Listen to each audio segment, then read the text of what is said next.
Una kermesse letteraria ormai storica, 20 edizioni, un successo che si ripete ogni anno dal 2004.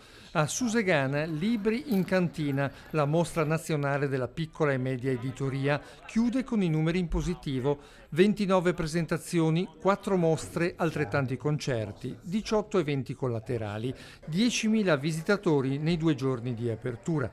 I luoghi, il Castello San Salvatore, la cantina Conte Collalto e la chiesa del Carmine. Tutto esaurito agli incontri con l'autore, tra i nomi di spicco quelli di Tiziana Ferrario e Giovanni Montanaro, e poi Matteo Saudino, ovvero lo youtuber Barba Sofia, e il poeta e regista Franco Arminio.